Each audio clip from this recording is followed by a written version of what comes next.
अनंत सुख सम्राट आदि सद्गुरु सर्व आत्माओं के सद्गुरु सर्व सृष्टि के सद्गुरु सद्गुरु सुखराम जी महाराज धन्य हो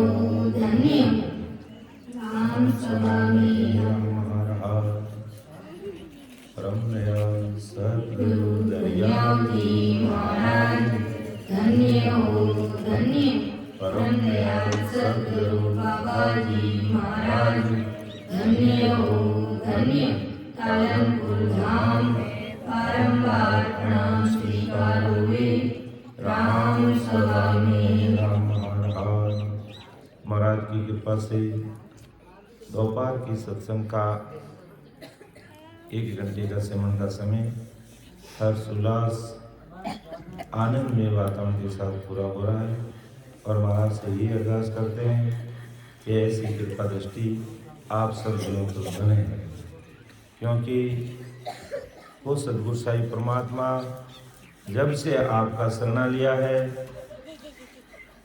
उसके बाद कोई चीज़ संसार की किसी भी प्रकार की अन्य भक्तियाँ हमें दाएं नहीं आती, क्योंकि सिमरत में तेरा शरण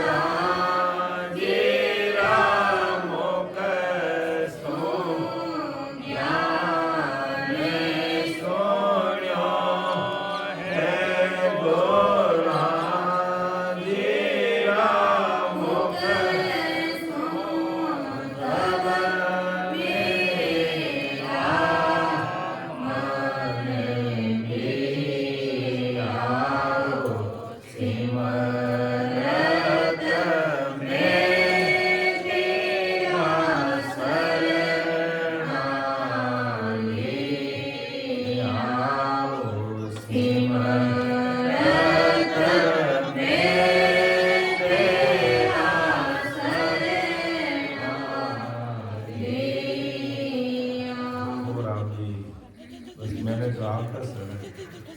आप दया दृष्टि बनाए रखना बस कि इस भवसागर से हम पार हो सके और हमारा बेड़ा पार हो जाए, क्योंकि इस भवसागर में रहना बड़ा मुश्किल है, क्योंकि संसार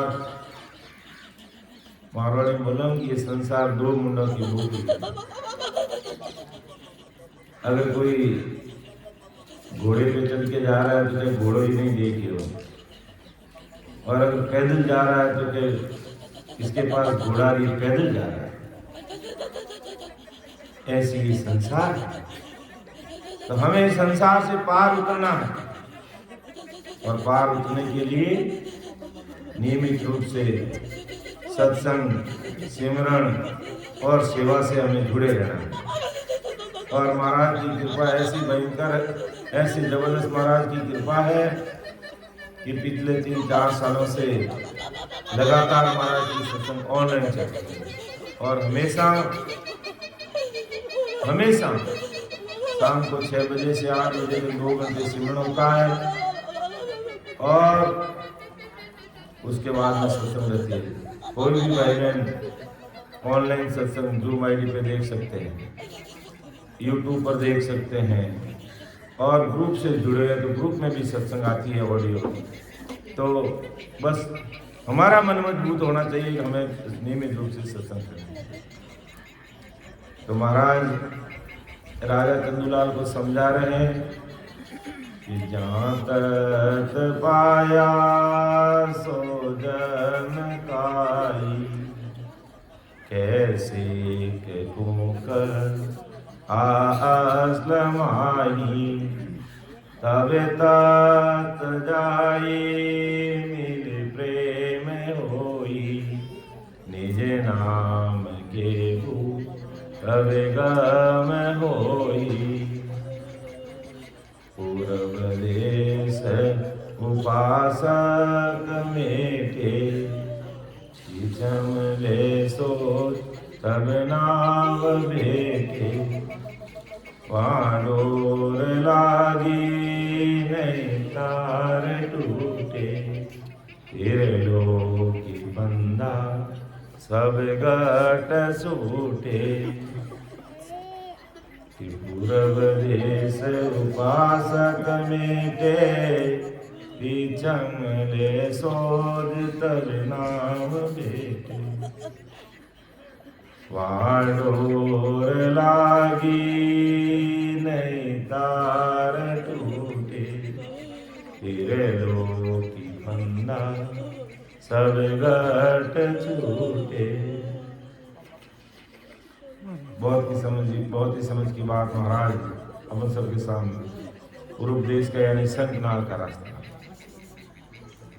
शंखनाल के रास्ते की उपासना छोड़कर पश्चिम यानी बंगनाल खोजेगा तब निज नाम मिलेगा। फिर इस नाम से वहाँ डोर लग जाएगी और फिर वो लगी हुई डोर कभी टूटेगी। फिर वहाँ ध्यान लग जाने पर इस त्रिलोकी के सारे फंद इस गट के अंदर निज नाम प्रकट हो जाने से छूट जाएंगे। यानी महाराज यही बात कहना चाहते हैं कि कोई भी कोई जाति का कारण नहीं, कोई रंग रूप का कारण नहीं, ऊंच नीच का कारण नहीं, छोटे बड़े का कारण नहीं, स्त्री पुरुष का कोई कारण नहीं। आज भी इस कलयुग में जो मर्तलोक में जो भी भाई बहन सहशरीर मौजूद है और वो अपना निजमन देकर तो निजमन दिए बिना निजमन होती नहीं। और महाराज ने लिखा भी है सदगुरु मेहर के अंग में कि मेरी जो इन बात सुन ली जो नैना, मेरा हुई मोहूंगे तब पावे दीदार, तो पावे दीदार निज मन सुनाई, तब प्रगटे तत माई अखंड नग जग विजयार, सुख राम करे हंसन उतरे पार, मेरी जो ये बात सुन लीजो नैनार। कि मेरी जो इन बात से, मेरी का मतलब मेरे ससरूप साहिब तुम्हारे ऊपर कैसे राज्य हो जाएंगे। यानी अपन राम जी ने किन प्रकार से राज्य कर सका, तो मेरी इन बात सुन लीजिए नरनार, संसार के सारे नरनारी स्त्री पुरुष भाई बहन मेरी बात को ध्यान देकर के कान लगा के सुन लो। मेरी इन बात सुन लीजिए नरनार, मेरा कोई मौका मिले अर्थात मेरे ज्ञान को अच्छे सुनता है, समझता है, उसके अनुसार भक्ति में लग जाता है, तो मेरा कोई मौका मिले तो पावे दीदार, तो उसको परमात्मा का दीदार हासिल तो पावे दीदार निज मन सूपो लाई। यानी निज मन, मन एक तो चीज है मन, उससे पहले अपमन यानी बिना मन, फिर अपमन, मन और निज मन, तीनों अलग अलग है। तो आपका जो निजमन है क्या हृदय से ससरूप साहिब की भक्ति को धारण करना है। और जब हृदय से अपन महाराज के ज्ञान को हृदय में उतार लेंगे तो पूर्व देश उपासक मेटे, यानी पूर्व यानी शंखनाल का रास्ता, इस कंठ कमल पर ससुर परमात्मा की सत्ता वो निज नाम इस घट में प्रकट हो जाएगा। और वो हंसा क्या करेगा, जैसे ही निज नाम घट में प्रकट हुआ वो कंठ से उसका ध्यान हृदय में आएगा, फिर मध्य सुनवाएगा। कैसे एहसास होगा? जैसे अपन पानी का लोटा लेके पानी पीते हैं ना, और वो पानी कंठ से होता हुआ, हृदय से होता हुआ आगे से आगे बढ़ता है।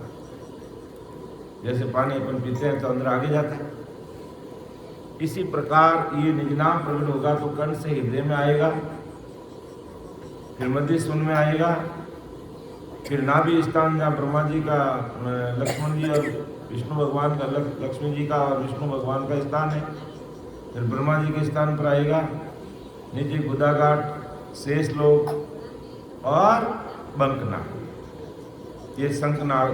तो महाराज यही बात कह रहे हैं अपन सबको कि पूर्व देश उपासक बेटे, पीछे मले सूझ तबे नाव बेटे। फिर शेष लोक को पार करते हुए, शेष लोक का मतलब 3 लोक की भक्ति अनुसार उसे कहते हैं कुंडली। 3 लोक की भक्ति अनुसार नीचे कुंडली उसको जागृत करते हैं, और कुंडली जागृत करते हुए वो नीचे से नाभि में, हृदय में और आज्ञा चक्र में ऊपर बढ़ते हैं, पूर्व की तरफ ऊपर बढ़ते हैं। और संतों की रीति क्या है? पूर्व से अपन नीचे की तरफ बढ़ते हैं, और नीचे शेष भगवान कह दो, कुंडली कह दो या नागिन कह दो। वो नागिन क्या है?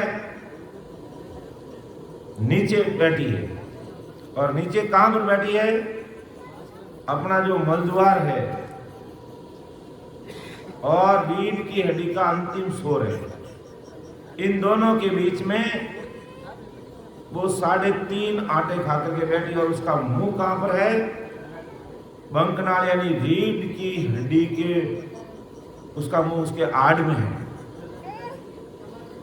यानी जैसे मान लो ये रीढ़ की हड्डी है, अपने पीछे सबसे नीचे रीढ़ की हड्डी का जो मुंह है, उसके आड़ में वो नागिन बैठी 3.5 आटा खा करके, और वो मुंह उसका इस रीढ़ की हड्डी, बंकनाल की रीढ़ की हड्डी के पास में लगा हुआ है। जब अपन जोरावर भजन करते हैं,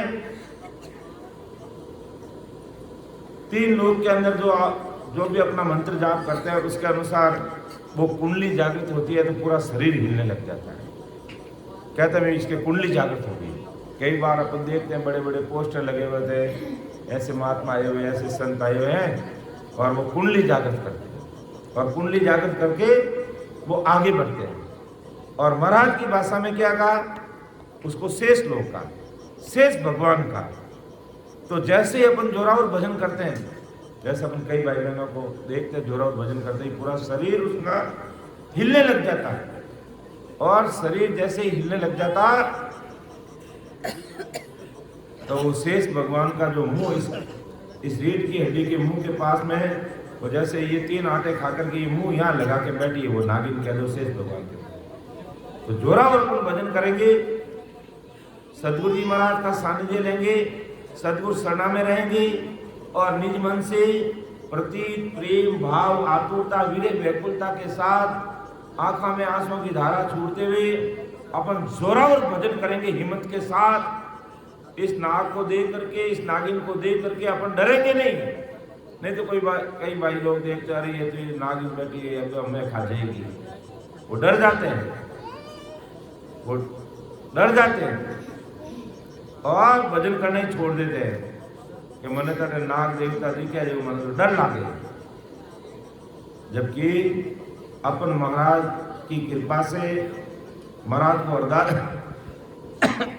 अरदास करते हुए भजन करेंगे जोरावर, तो वो नागिन का जो मुंह इधर लगा ना, वो मुंह एक तरफ हो जाएगा। जैसे ये नागिन ये बैठी मेरी अंगुली मान लो ये नागिन है, और ये रीढ़ के नीचे का हिस्सा अपना, और वो नागिन क्या करेगी, वो शेष भगवान क्या करेगा, अपना मुंह ऐसे इधर क्यों ले लेगा, इस तरफ हो जाएगा और कहे आप आगे बढ़ो।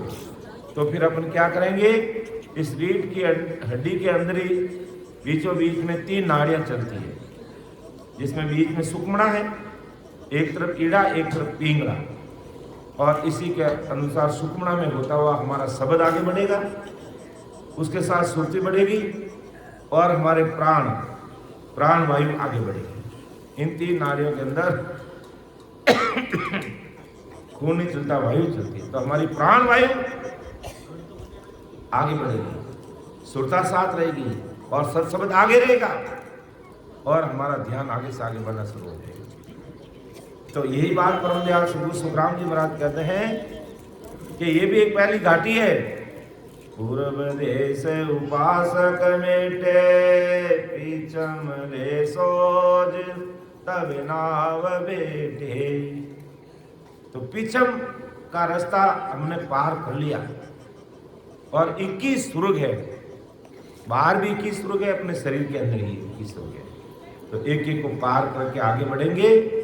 पीछम ले सोच तब नाव बैठे, तब हमें सत्शब्द की सता का एहसास होगा कि इतनी बड़ी घाटी है और उसको एक एक घाटियों को अपन पार करते हुए, एक एक मनियों को फोड़ते हुए आगे ऊपर की तरफ बढ़ते हैं।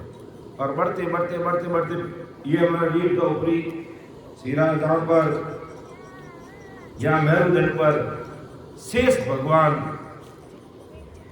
नहीं, धर्मराज 3.5 14 करोड़ जमदूतों को लेकर के बैठा है, जो यहां आकर के अगर भजन में पीछे पड़ जाता तो उनको खूब डराता है कि तेरी कमर टूट जाएगी, तेरा कमर फट जाएगी, बीमारी बुखार आ जाएगा, या संसार के ऐसे ऐसे काम हमें याद आ जाएंगे, ऐसे मायावी चक्रों में हमें फंसा देंगे, हम आगे बढ़ नहीं पाएंगे। लेकिन सूरवीरता के साथ जब हम भजन करेंगे तो वो धर्मराज भी अपना जो सिर है वो ऐसे नीचे कर देगा और कहेगा आप मेरे सिर पे पांव दे करके मेरे सिर की सीढ़ी बना करके आप आगे बढ़ो। क्योंकि उनके बाद नहर निदान की सता और झोरा और भजन करने वाले सूरवीर है भाई बहन, तो वो भी रास्ता दे देगा। फिर ये जो नीचे से ईड़ा पिंगला सुखमणा के द्वारा शब्द सुरता और प्राणवायु आगे बढ़ी, वो फिर ईड़ा पिंगला इस तरफ बढ़ जाएगी, एक तरफ ईड़ा एक तरफ पिंगला, और सुखमणा ऊपर से होकर के यह त्रिपुटी में त्रिवेणी संगम हो जाएगा। यहाँ त्रिवेणी में तीनों नाड़ी आकर के मिल जाएगी कि तीनों सब में समाई, यानी वैसे ही अपन सांस ले रहे ना, ईड़ा और पिंगला, और ये वापिस आकर के यहाँ त्रिपुटी में वहीं के वहीं मिल जाती है और सुखमणा ऊपर से मिल जाती है। फिर तीनों सुखमणा के रूप में, सुखमणा है जो चलते चलते अपना जो 10वां द्वार है वहां तक पहुंचती है। ईड़ा पिंगला यहाँ त्रिवेणी में आके मिल जाती है, सुखमणा आगे बढ़ती है और इसके आगे 3 ब्रह्म के 13 लोग, 3 ब्रह्म के 13 लोग, इंद्रानंद ब्रह्म, शिव ब्रह्म और पार ब्रह्म, ये 13 लोग हैं। जिसमें पहला लोग कौन सा है? मां माया। उसके बाद में प्रगति लोग, उसके बाद में आता ज्योति लोग, उसके बाद में आता अजर लोग, उसके बाद में आनंद लोग, उसके बाद में बजर लोग, इखर लोग, और इखर लोग के बाद में शिव ब्रह्म, फिर मां शून्य सागर और पार ब्रह्म होते हुए मतलब 10वें द्वार को छोड़ करके हमारा ध्यान बाहर निकल जाता है और नहनचर निज नाम की सता सदगुरु जी महाराज का रूप है और वो हमें लेके परे हो जाता है, बाहर हमारा ध्यान लग जाता है। तो यही बात परम दयाल सदगुरु सुखराम जी महाराज राजा को समझा रहे, राजा देख पूर्व का रास्ता, पूर्व देश उपासक मेटे, यानी ये शंखनाल के रास्ते को कोई भाई बहन पार करता है, इसलिए सब भाई बहनों से हाथ जोड़ के करबद्ध निवेदन करते हैं कि जब भी भजन करो, जब वीर आए तो आने दो, उसको रोको मत, चाहे कितना भी जोर से रोज आए तो आने दो, कभी उसको दबाना नहीं, कभी उसको रोकना नहीं। वीर परमात्मा की भारी कृपा होती है, तभी आती है कि राम जी मिलने के लिए वीर व्याकुल हो रहे, बहुत बड़ी बात है। और भारी मेहर होती है, उनके आंखों में आंसू आते हैं। तो उन सब भाई बहनों से निवेदन करते हैं कि भाई जब भी भजन करो अंदर में ध्यान लगाओ, अपने शब्द को पकड़ने की कोशिश करो कि हमारा ध्यान कहां पर लग रहा है। कि भी मेरा ध्यान मान लो नाभि से आगे ब्रह्मा जी का स्थान कह दो, उत्पत्ति स्थान कह दो, लिंग स्थान कह दो, वहां तक आया। उसके बाद में नीचे गुदा घाट आया, फिर शेष लोक तक आए। तो यहाँ पर आपको कैसा दृश्य अनुभव में आ रहा है? वो ऐसे सत्ता स्वरूपी संजन हमारे धरा धरती पर 20 केवड़ी भगवंत हर समय मौजूद रहते हैं, उनके सामने रखो और महाराज के ज्ञान से मिलान करो, तब अपन को अपार आनंद आएगा। बिल्कुल बिल्कुल आदि सदगुरु सुखराम जी महाराज कह रहे हैं, उसी के अनुसार हम आगे बढ़ रहे हैं। तो महाराज के पूर्व देश उपासक मिटे, पूर्व संकनाल के रास्ते को पार करता पीछम ले सोच तबे नाव भेटे। तब उसे नाव भेटने का मतलब नाव से वो रचमच हो जाता है और अभार उनको सुख आता है, पता चलता है वास्तव में कोई सत्संग की सत्ता है जो पाताल लोक को पार करके आगे बढ़ गई। तब उसे भारी पराक्रम महसूस होता है और फिर वहां डोर लागी नहीं तार टूटे, बीचम रास्ते से ध्यान लग जाता है तो राम नाम अपना कुदरती होता है, डोर लगने पर टूटती नहीं है। त्रिलोक की फंद सब घट छूटे, तीन लोक के फंदे, धीरे धीरे मायावी प्रपंच से हम दूर हो जाते हैं। ऐसा परम दयाल सद्गुरु सुखराम जी। इसलिए ओ तो रस्तो बहरयो निम कड़ील नहीं खाय, समाया सुख राम के रोड़ाई अंसार। ये रास्ता बह रहा है, ये रास्ता बह रहा है। कौन सा रास्ता बह रहा है? कि अपने घर से संतों की धाम तक जाते वो रास्ता बह रहा है, या अपने घर से तीर्थों का जो रास्ता जाता है उस रास्ते चलते वो रास्ता है? नहीं, वो तो रास्तों बह रही हो निमक। इस शरीर के अंदर ये रास्ता चल रहा है, शंखनाल होते हुए बंकनाल चढ़ते हुए एक एक चीज को पार करते हुए हम त्रिपुटी में और फिर ब्रह्म देश की तरफ अपन आगे बढ़ते हुए पार ब्रह्म को पार करके अंतर ध्यान हो जाता, समाधि सता समाधि में लीन हो जाते हैं और जोरावर भारी समाधि में मस्त हो जाते हैं। उस आनंद के वो आनंद जब मिल जाता है फिर हमें कोई चीज अच्छी नहीं लगती, बस हमें वो एक ही चीज दिखाई देती है। बस कब हमारी संसारिक काया का समय पूरा हुए और कब हम परमात्मा से जाकर के ओतप्रोत हो जाए, उसमें मिल जाए। संत ज्यादा जीना नहीं चाहते हैं, दुनिया डरती हुई जमदूतों से ज्यादा डरना चाहती है और मौत का नाम लेते ही वो कांपने लग जाती है। और लेकिन जो 5 संत सशरीर जीवित उस देश में पहुंच गए, वो तो यही चाहते हैं कि काल शरीर छूटने की वजह आज ही छूट जाए, क्योंकि वो उस आनंद में वो आनंदित हो जाते हैं।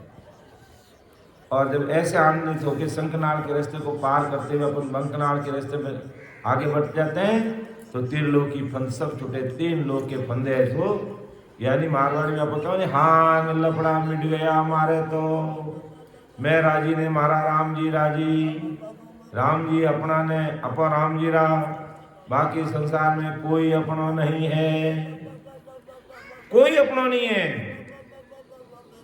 इन वास्ते संत चेतावनी बंदा तू ये मान का जन्म का सुख कब लेगा? सतगुरु जी नामे मौत सुखे फांसी, मौत सुखे फांसी, गिरमान का जन्म री मौज फेर नहीं आसी, हंसा ले ले राम जियो नामे मौत सुखे फांसी रे अमर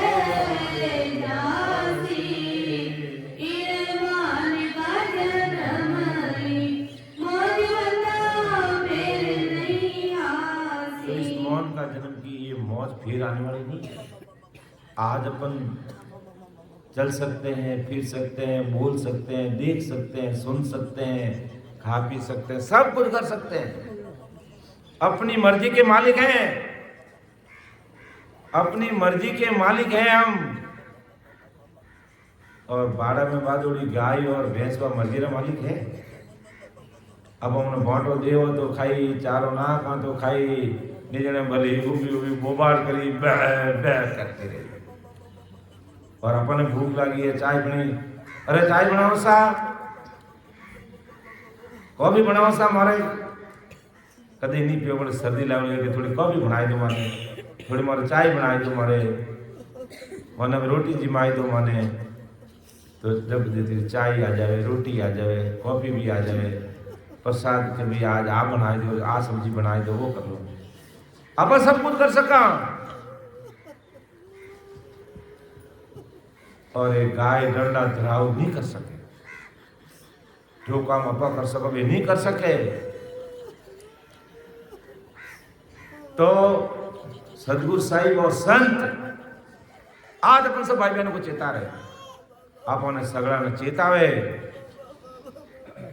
कि मौन का जन्मरी मौज बंदा फेर नहीं आने वाली है। आज भी मनुष्य शरीर मिला है।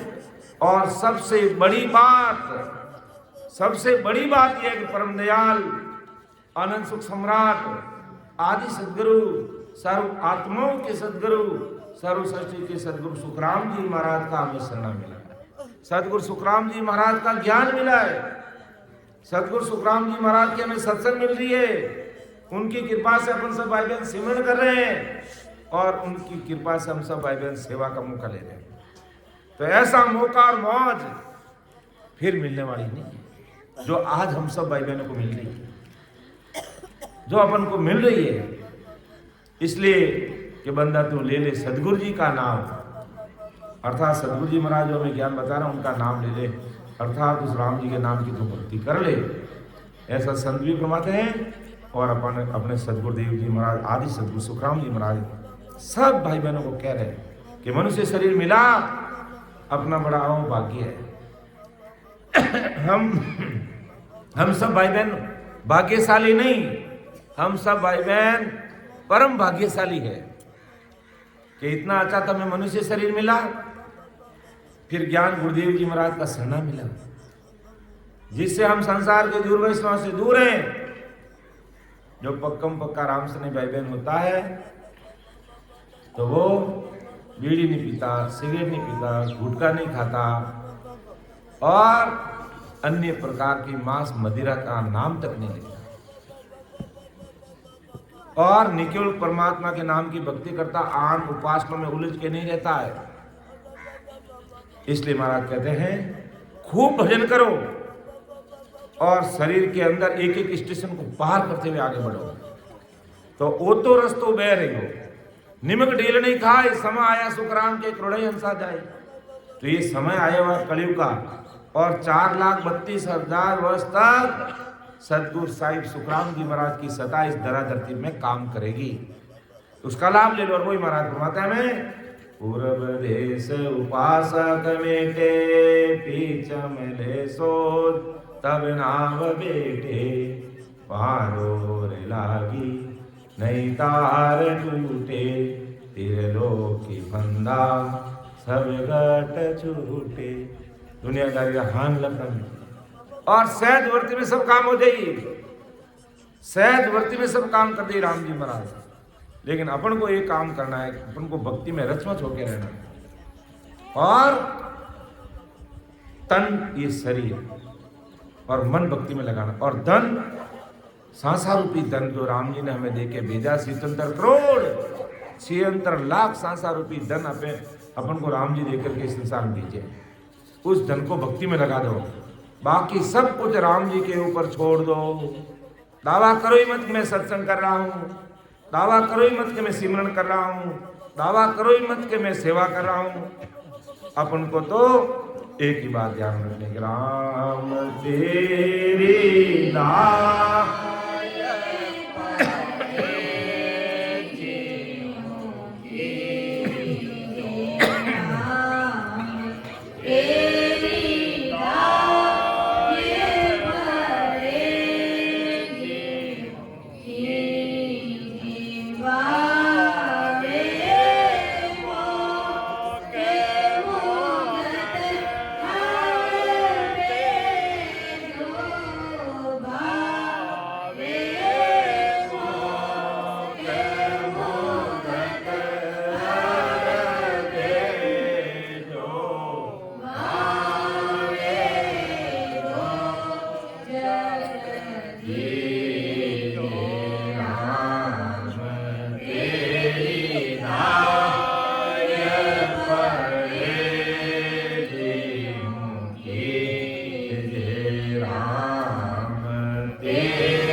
मौको तार भगत करनी भजन अखंडित तेरो मोर खुशियासु बिड़त बदे तो कई बिगड़। अगर मने कोई तकलीफ दुख देना हो और राम जी महाराज आपको बिड़त बदे तो मने खूब दुख देवो, खूब तकलीफ दो, मैं सहन करूं, लेकिन आपकी भक्ति रो बिड़त पूरी दुनिया में बदल दो। अर्थात आदि सदगुरु सुखराम जी महाराज की सत्ता का डंका पूरी दुनिया में बजना चाहिए। आप मुझे दुख दो तो कोई बात नहीं, दे दीजिए, मैं सहन कर लूंगा, लेकिन आपके सतगुरु की सत्ता का डंका पूरी दुनिया में फैलना चाहिए। ऐसे आदि सदगुरु सुखराम जी महाराज की सत्ता है जिससे जीव सुनते ही रचमच हो जाते हैं, रचमच हो जाते हैं। जो अपन देख रहे हैं, प्रैक्टिकल देख रहे हैं, यही सदगुरु जी महाराज की सत्ता है, यही सदगुरु जी महाराज का पराक्रम है, यही नयनचर का पराक्रम है, यही निज नाम का पराक्रम है। आगे महाराज घुमाते हैं कि निज नाम प्रकट कैसे होता है, ये सत्ता घट में उतरती कैसे है, वो चीज महाराज इस अगली साखी के अंदर ले रहे हैं कि निज नाम सो गोप निज नाम पावे, जऊं बीज चीज सब उग आवे, जड़ प्रेम चाहिए सब चीज ताही, करनाल की बीज है दोय माई, निज नाम सुनो निज नाम पावे, कि निज नाम सुभूप निज नाम पावे, जीव बीज सुन चीज सब उगावे। कितनी बड़ी बात महाराज जी किया कि जिन सत्ता स्वरूपी संतान के पास में ये निज नाम है, तो ये निज नाम उस अगले वाले सिख में प्रकट हो जाएगा। जो आदि सदगुरु सर्व आत्माओं की सदगुरु सर्व सृष्टि के सदगुरु सुखराम जी महाराज के अंदर ये निजनाम रूपी सत्ता थी। इस निजनाम रूपी सत्ता को लेकर के इस धरा धरती पर पधारे महाराज, तो आज वो सत्ता अपन के अनंत भाई बहनों के पास घट में प्रकट हो रही है। तो निज नाम सु भूप निज नाम पावे, जीव बीज सु चीज सब होगा। ये अपने पास में बीज होगा, अपन बोएंगे तो खेती उग जाएगी, खेत में वो बीज उग जाएगा। लेकिन मेरे पास में बीज ही नहीं है तो वो बीज आगे उगेगा। तो जिन संतों के पास में ये निजनाम रूपी बीज है तो वो आगे आगे उग जाएगा। आगे अगले भाई बहनों में वो बीज निजनाम का प्रकट हो जाएगा कि निजनाम सो भूप निजनाम पावे, कि हे राजा निजनाम से ये निजनाम मिलता है। अर्थात सदगुरु जी के पास निजनाम होगा तभी शिष्य को मिलेगा। आज अपने सदगुरु साहिब सुखराम जी महाराज के ये निजनाम था, निजनाम है और निजनाम रहेगा। ये सदगुरु साहिब की सत्ता कैसी है, ये सदगुरु साहिब की सत्ता कैसी है? कल क्या नाम सीताबाई जी, पीपीएफ है। सदगुरु साहिब की सत्ता कैसी है? पीपीएफ है। सदगुरु साहिब की सत्ता पीपीएफ है। कहाँ गया हमारा वो सुधांशु जी? सदगुरु साहिब की सत्ता समुद्र जी कैसी है? पीपीएफ है। ये सदगुरु साहिब की सत्ता पीपीएफ है। अब आपका पीपीएफ का ये मतलब यूं समझ लो कि आप पीपाड़ी राम जी बजाए ना पीपाड़ी बाजती रहे। भगवंता ने धन्य हो धन्य। पीपीएफ का मतलब ये सदगुरु साहिब की सत्ता महेंद्र जी, पीपीएफ का मतलब पास्ट में थी, पी का मतलब पास्ट में, और पी का मतलब प्रेजेंट में, और एफ का मतलब फ्यूचर में। यानी पास्ट में भी सत्ता थी, प्रेजेंट में भी है और फ्यूचर में भी रहेगी। यानी जो समय बीत गया भूतकाल में थी, वर्तमान काल में है और भविष्य काल में होगी। तो ये सत्ता अखंड है, ये सत्ता मिटने वाली नहीं है। आदि सदगुरु वैसे ये सत्ता हर युग में आती है, कलयुग में नहीं आई। ऐसा नहीं कि ये सत्ता कलयुग में ही आती है, ये हर युग में मौजूद रहती है। लेकिन कलयुग में जो भी कलयुग का समय चल रहा है, 4,32,000 कलयुग का समय, अभी 5 5124 वर्ष पूरे हुए, 125वां है जो आगे चल रहा है। 5124 वर्ष पूरे हुए अभी तो कलयुग के। और कितना समय है कलयुग का? 4,32,000। 4,32,000। और उसके बाद में आगे से आगे डबल करते जाओ तो आगे से आगे कलयुग के बाद में फिर बाद में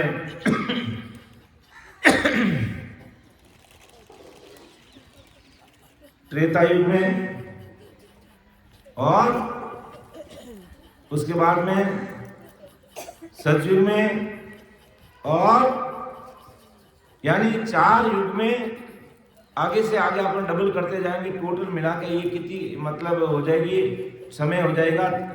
टोटल पूरे युगों का समय होता है 43,20,000 वर्ष तक का। तो उसमें कलयुग का समय 4,32,000 है। तो द्वापर का समय उससे आगे हो जाएगा डबल। फिर त्रेता युग उससे डबल कर लो और उसमें और 4,32,000 जोड़ दो, यानी उसको डबल कर दो और फिर आगे से डबल करो तो टोटल मिला के ये 43,20,000 वर्ष की समय हो जाएगा। तो 4 युगों तक ये सत्ता मौजूद रहती है, चारों युगों में मौजूद रहती है।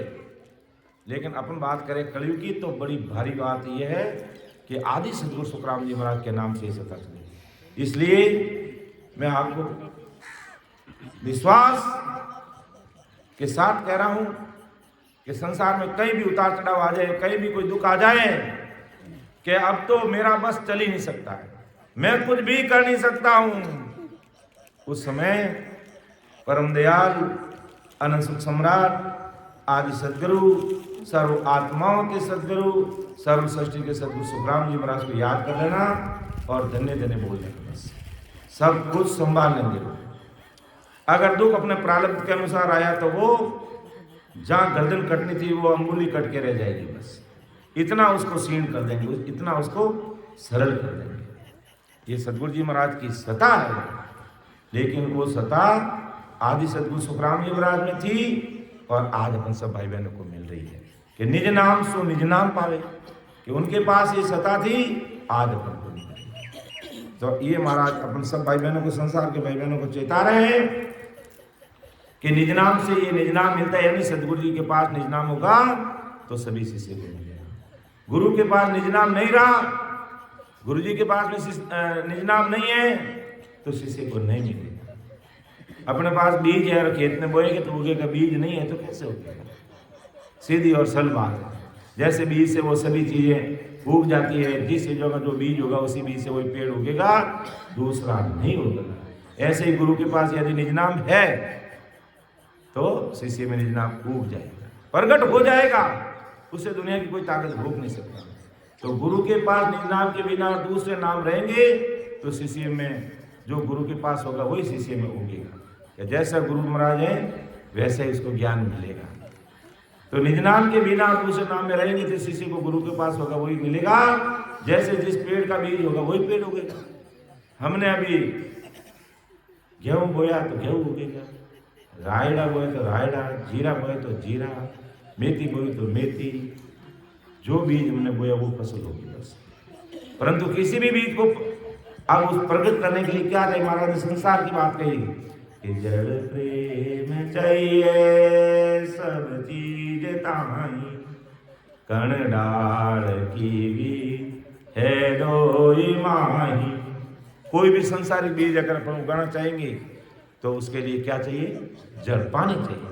खेत तैयार है, हमने अच्छी तरह से जो अपन आषाढ़ महीना आने पहले या यूँ का जो बरसात होने पहले खेत में हूड़ करा एकदम बढ़िया, ये हितरार वगैरह और भी कोई कांटा वगैरह बिक रहा है, साफ सफाई करने, चारों में बाढ़ करने एकदम तैयार रखा और खेत हल खड़ीड़ो भी तैयार रखा ताकि बरसात आवते ही तय बह जाए और समय देखने को में बीज बो। अब खेत भी है, बीज भी है और खेत खड़ीड़ो भी है, खाद भी अपन में नाग दियो, सब तैयार है और अब बीज भी बो दियो। लेकिन अगर वहां पर पानी नहीं होगा तो बोली खेत में हूड़ करियोड़ो है, चाहे खेत में हल चलायोड़ो है, और चाहे खेत में अपने बीज बो दिया। पानी के बिना सब बेकार, पानी के बिना सब बेकार। पानी होगा तो बीज उगेगा, सही बात है कि नहीं है? पानी उगेगा, पानी होगा तो बीज उगेगा। तो भक्ति में भाषा प्रेम चाहिए कि जड़ प्रेम चाहिए सब चीज ताई, कण डाल की भी है दो ये माही। ये पानी के बिना कोई चीज नहीं होती। वैसे सभी भक्तियां उगाने के लिए प्रेम रूपी पानी चाहिए। ये सब में जो प्रेम आ रहा है ना, इसमें इसी से ये भक्ति का बीज हमारे अंदर अंकुरित हो रहा है। और जब प्रेम आएगा ही नहीं, हम वीर व्याकुल होंगे ही नहीं। राम राम तो कर रहे हैं, जरूरी नहीं है कि सबको रोज आए। राम राम सब कर रहे हैं, कोई राम राम का किया हुआ फल तो हमें मिलेगा ही, तो उसका पराक्रम तो प्रकट होगा, लेकिन वो धीरे धीरे होगा। और जिसको प्रेम आ गया, उनका रग रग रोम रोम कूदने लग जाता है, और वो उसमें भजन में लीन होता है। इसलिए महाराज फरमाते हैं कि पानी के बिना बीज उग नहीं सकता, वैसे ही निज नाम के बिना नहीं मिल सकता। निज नाम वृक्ष बीज से और डाल से दो विधि से होता है। वृक्ष बीज से और डाल से दो विधि से, यानी हमें कोई वृक्ष उगाना है तो दो विधि से उगता है। दो विधि कौन सी? एक तो अपन बीज के द्वारा, एक तो अपन बीज के द्वारा पेड़ वृक्ष उगा देते हैं, और दूसरी डाल के द्वारा, उसी कई ऐसे पेड़ उनकी डाली तोड़ करके अपन लगा देते हैं, तो उससे वो पेड़ बन जाता है। ये दो तरीके से, एक कण डाल की विध है दो ये माही। कण का मतलब बीज, तो वृक्ष बीज से और डाल से दो विधि से होता है। ये दोनों ही विधि घट के अंदर है। तो आदि सदगुरु सुखराम जी महाराज कि भाई आपको सदगुरु शरणा मिल गया, सत्संग भी मिल रही है, सिमरन भी कर रहे हैं, और सेवा का अवसर भी मिल रहा है, लेकिन बीज प्रकट नहीं हो रहा है। बीज प्रकट नहीं हो रहा है। तो महाराज ने, आदि सदगुरु सुखराम जी महाराज ने लिखा है कि जब सत्संग सिमरन सेवा करते हुए भी नैन से निज नाम प्रकट नहीं हो रहा है, तो महाराज को अरदास करो, आदि सदगुरु सुखराम जी महाराज को विनती करो। कि कई भाई बहनों को पूछता है, भाई भजन करते करते कभी वीरा व्याकुल हुए तुम? कि नहीं गुरु जी, हमें तो कभी आज दिन के गांव का आंसू नहीं है। और आंसू आ जाते हैं तो भक्ति में चार चांद लग जाते हैं। और महाराज ने लिखा है, ये अपने मन की बातें नहीं कह रहे हैं, इस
दास बन के रहना है। हमें अहंकार युक्त नहीं रहना है। अहंकार को तो इतनी ऊंची खूंटी पे टांग दो कि अपन उसको वापिस हाथ ही नहीं लगेगा। सामने में तो खूंटी जहाँ हाथ पहुंचता वहां रहती है, लेकिन अहंकार रूपी खूंटी हेठ वहां ऊपर लगा दो ताकि वापिस उस पर हाथ ही नहीं लगे और वो अपन अंदर ही नहीं। तो अहंकार मुक्त होकर के प्रेम से, महाराज का जल प्रेम चाहिए सब चीज ताई, डाल की भी है दो ये मानी। जड़ प्रेम चाहिए हमें जड़ प्रेम चाहिए, यानी भक्ति में प्रेम चाहिए। और प्रेम है तो समझ लो परमात्मा मिलने में ज्यादा समय नहीं लगेगा। प्रेम है तो परमात्मा को प्रकट करने में अपन लोगों को समय नहीं लगेगा। इसलिए परमात्मा को अरदास करो कि हो सदगुरु साहिब सुखराम जी महाराज, आपकी कृपा नहीं हुई तो हमारा जन्म अकाल चला जाएगा। इतना अच्छा आपने मनुष्य शरीर दिया है और फिर भी मेरे जीवात्मा का कार्य नहीं होगा तो मैं तो परमात्मा से बेमुख रह जाऊंगा। हमें बेमुख नहीं रहना है, हमें सन्मुख होकर रहना है। हमें धिकार कहे ऐसा काम नहीं करना, हमें धन्य धन्य बनना है। फिर भजन करो और 3.5 करोड़ रुमावली है जो राम राम करिए अपने साथ। 3.5 करोड़ रुमावली राम राम करने लग जाएगी और ये लग जाएगी तो फिर हमें कोई नहीं रोक सकता। दुनिया की कोई धर्मराय भी अपना सिर नीचे कर देगा, सिर की सीढ़ी बना देगा और कहेगा मेरे ऊपर पांव रखो और आप आगे बढ़ो। ब्रह्मा जी कहेंगे आप हमारे सतलोक में पधारो, वहीं रहो। आप कहोगे जैसे आपको वचन सिद्ध कर देंगे आप यहीं विराजो। लेकिन संत कहते भी हमें वचन सिद्ध नहीं बनना है, थारी मर्जी है तो किन्हीं बेटो दो, थारी मर्जी है तो उन्हें बेटी दो। हमें तो ये बेटा बेटी देवना पर्चा नहीं जोइजे, मुझे तो अमर लोग जाने का पर्चा चाहिए। शंकर भगवान के आप क्या हो जिन्हें मैं मार दूं, क्या हो जिन्हें राग दूं। नहीं भाई ये मारना ताड़ना काम तू ही कर, मने नहीं दीजिए भाई, मने तो इन काल में मारने में लोग में जाना। विष्णु भगवान के कुबेर खजाना जी चाबी खाने दे देवा तो ससुर संता यही विराजो। तो कहा भाई हमारे पास तो राम नाम की चाबी दे दी मेरे सतगुरु साहिब ने, मुझे ये तुम्हारी संसारिक 2 टके की माया नहीं चाहिए। हमें ससुर परमात्मा के धन चाहिए, परमात्मा का धन चाहिए अर्थात राम जी के नाम रूपी धन हमें चाहिए। ऐसा परम दयाल अनंत सुख सम्राट आदि सदगुरु, सर्व आत्माओं के सदगुरु, सर्व सृष्टि के सदगुरु सुखराम जी महाराज हम सब भाई बहनों को चेता है कि भाई समय रहते चेत जाओ, समय रहते अपना कार्य कर लो, और नहीं तो कब इस संसार में अपना अंतिम दिन आ जाएगा और हमें जो काम करना था वो काम अधूरा रह जाएगा। फिर गर्भवास में आना पड़ेगा, फिर लग-चौरासी भोगनी पड़ेगी और फिर अगले जन्म में सदगुरु साहिब कब मिलेंगे कोई भरोसा नहीं है। लेकिन आज तो हमें सदगुरु साहिब मिले हुए हैं, आज हमें ससुर परमात्मा मिले हुए हैं। इसलिए तन मन लगा करके राम जी को अरदास करते हुए तो